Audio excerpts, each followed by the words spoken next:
ఓ నా తోటి మానవుడా, ఒక్క మాట. మానవులమందరము కూడా ఆ విశ్వదాత చేసిన మానవ జాతి బొమ్మలమే. మన మానవులమే కాదు, ఇంకను ఎన్నెన్నో జాతుల బొమ్మలు చేశాడు. 4 కాళ్ళతో నడిచే చేశాడు, రెక్కలతో పైన పోయి చేశాడు, నీళ్ళల్లో ఎదుగొట్టే చేశాడు. అందున ఒకటని ఇదిగో ఈ మన మానవ రూపం. ఇక వీటన్నిటికన్నా మనకు కథ ఎక్కువ జ్ఞానము, ఎక్కువ అధికారం ఇచ్చాడు. కనుకనే కదా మనము మనకన్నా పెద్దవైన ఏనుగులను ఆడిస్తాము, క్రూరమైన సింహాలను ఆడిస్తాము. అంతేగాక మనము గాలిలో పక్షుల్లాగా, నీటిలో చేపల్లాగా కూడా పోగలం.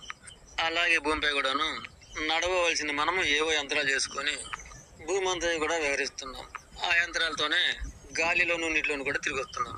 నిజానికి మన మానవ జాతికి కదా ఎక్కువ జ్ఞానం ఇచ్చి ఇటువంటి హక్కులను ఇచ్చాడు. అయితే మనలో కొందరు ఇటు జ్ఞానానికి వ్యతిరేకంగా తయారై జ్ఞానం అనేది వేరే తరలి వేసేటి వారికి ఈ విశ్వాన్ని నడిపించుతున్న అధిపతిని నేనే అనే గుయత్తనంతో వేషధారణ ధరించి బాబాలుగా పుట్టుకొచ్చారు. ఇక ఆ వేషాల మోసాల ద్వారా నేనే దేవుణ్ణి, ఈ విశ్వానికి నేనే అధిపతిని అంటూ విచిత్ర వేషాలతో పాపం అమాయక మానవులను ఆ విధంగా నమ్మజొప్పడం.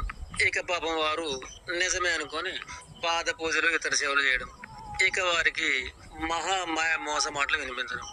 ఈ విధంగా కొందరు ఈ నిజ భగవంతుడికి వ్యతిరేకంగా, ఆ విధంగా కొందరు అమాయక ప్రజలతో ఆడుకోవడం. కానీ ఇందును గల మహా అధోగతి ఏమంటే, అందరిలాగానే ఆ భగవంతుడు నీకు 360 శక్తులు ఇచ్చి బ్రతకమని చెప్తే ఇక వాటన్నింటినీ కూడా పక్కనెట్టి ఇక ఆ ఒక్క శక్తినే బంధించి హింసించి ఆ విధంగా నీ బ్రతుకుకు నీవే సంఖ్యలు వేసుకుంటుంటావు. నీ వంతుగా ఉన్న ఆ మిగతా శక్తులన్నీ కూడా బంధించి నీ జీవన పైన సాగుతూ ఉంటావు.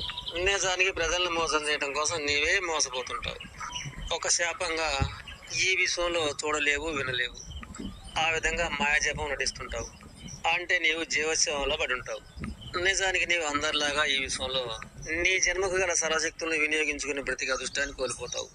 జీవులతో కలిసి బ్రతికే అదృష్టాన్ని ఆ విశ్వదాత అందించిన, అలాగే ఈ విశ్వంలో గల కోట్ల కళలను కూడా నీవు అనుభవించి తరించే అదృష్టాన్ని కోల్పోతున్నావు. నీ మోసగుణమే నిన్ను అలా చేసింది. నేనే దేవుణ్ణి, విశ్వానికి అధిపతిని అనే బూటకం వల్ల నీవు ఆ విశ్వదాత ఇచ్చిన వనరులన్నీ పూర్తిగా కోల్పోతుంటావు.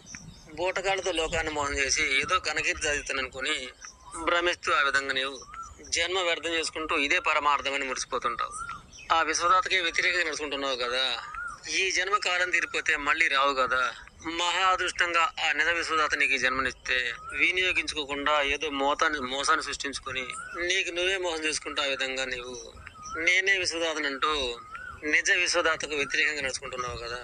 ఇది గొప్పతనం ఏమీ అర్థమో కాదు. 100% పూర్తిగా వ్యర్థుడవు. ఆ విధంగా అదృష్టంగా దూరమైపోతున్నావు. ఇంతకన్నా ఏమి చెప్పలేను. నిజానికి నేను జీవుడను, దేవుడును కాను. అన్ని జీవులాగానే పుట్టాను, పెరిగాను, చనిపోవడం తప్పదు కదా. ఇది జీవుడి యొక్క లక్షణమే కదా. నిజానికి ఈ తతంగాల వల్ల నాకు మిగిలిందే ఉంది. మోస తతంగాల కర్మ ఫలితమే కదా. కనుక నేను వ్యర్థుడను. కనుక ఇకనైనా ఆ విశ్వదాత చేసిన ఈ విశ్వ విచిత్రాలన్నీ ఇక మిగిలిన స్థాయిలో పొందగలిగితేనే నిజానికి జీవునే గనుక పొందగలిగితేనే జన్మకు పరమార్థం కలదు అనే సోయి తెచ్చుకొని జీవులాగానే బతకాలి కానీ జీవుడు దేవుడు ఎప్పుడూ కాడు. కనుక నాకు నేనే మోసం చేసుకున్నాను, కనుక నేను మూర్ఖుడనే, నిజ దైవానికి వ్యతిరేకంగా నడుచుకున్నాను, కనుక నేను పాపకర్మను ముళ్ళ కట్టుకున్నవాడనే అని ఈ విధంగా మోసబాబులు తెలుసుకోగలిగితే ఇక మిగిలిన ఆఘాత జనమైన ఆ పరమాత్ముడు మరణించి పరమార్థం ఇవ్వగలడు.